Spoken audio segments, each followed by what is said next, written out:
join us today. I'm very pleased to welcome Michael Steinmann, President and Chief Executive Officer of Pan American Silver. Michael, it's great to talk to you and talk to such a company that I've read about for years. Yeah, thanks. Great to be here, yeah. Yeah, it's a famous company in the industry, Pan American Silver, but for those that maybe aren't familiar and who are coming across this conversation, could you tell us a little bit about the company? Sure, it's a very large company now. We'll try to make it short. I'm with the company for about 21 years. It's my 10th year as CEO, and a lot has changed, especially last year when we did the acquisition of Yamana, or all the assets of Yamana Gold in South America, which came with a lot of silver, but also with a lot of gold to our production profile. Added a few more countries, so especially Chile and Brazil, with production. We are now working with 11 or 10 operations really after we're selling our gold mine La Arena in Peru.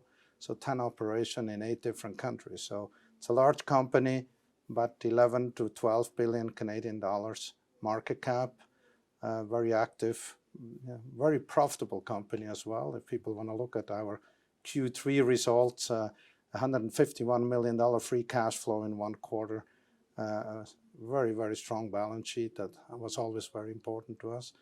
And, building assets, finding assets, and always looking around for other opportunities as well.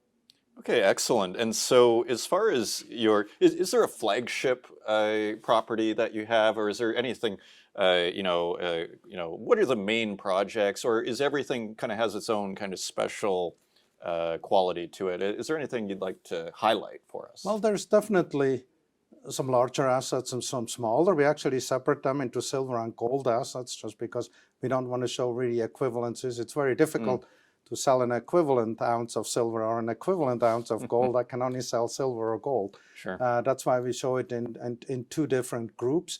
What we try in a company is really over the years and decades when we grew Pan American to increase the quality of the assets. So when we purchase a company or we find something, we're selling some smaller assets. We did the same after the Yamana transaction. Actually sold assets for just about $1 billion US cash over the last 12 months. Kept also a few royalties. So that process is now nearly finished. So we have now, I think, pretty much the optimal size. But within that size, of course, we have a few very large operations. For example, Jacobina in Brazil that came to us from the Yamana side, which is the biggest cash flow. It's mostly a gold producer, that mine, and of course with gold outperforming silver right now. That's on the cash flow side, obviously the biggest producer. Hopefully silver prices will catch up on the gold side, and then the silver mines will obviously catch up on that side as well. But in general, very, very large assets. We made a very large discovery actually in Mexico below our biggest silver mine, which is La Colorada, located in Mexico, producing silver for us for over 20 years now. We made a very large, as we call it, the skarn deposit, a big world-class size zinc silver deposit below that mine. It's going to be one of the largest zinc and silver producer globally once it's in production. It will take a number of years. But that's a very good example of our capability on the brownfield exploration side. Very interesting. And zinc itself is quite interesting, isn't it? I mean, it seems to be performing quite well. That's an interesting metal, actually a metal that I've worked in before I joined Pan American Silver. I was working for Glencore, and I was working in the zinc and lead group. Very interesting metal. It's a critical metal as well. Very important, obviously, for steel production.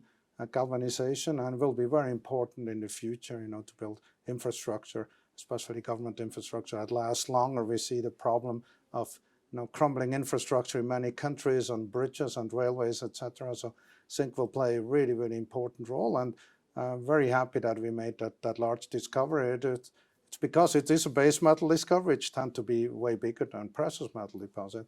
Will be multi-decade long production profile of zinc, but probably about 17 million ounces of silver a year as well. Okay, excellent. So it sounds like things are going quite well at the company. So looking forward into the future, where's this going? And in a sense, what is your message for investors about where Pan American Silver is going to go?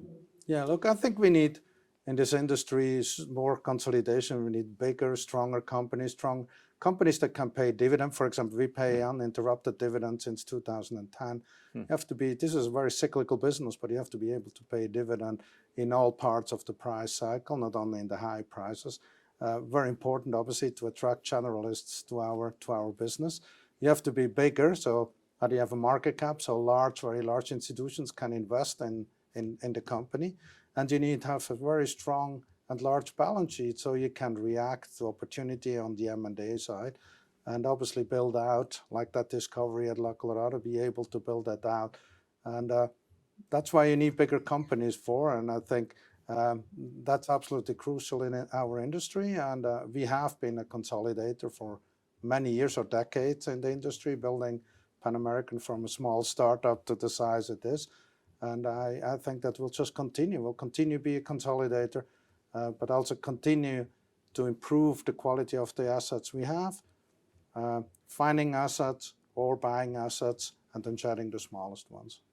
Excellent. Michael Steinmann, President and CEO of Pan American Silver, thank you for joining us and sharing your thoughts on the company. Thank you very much.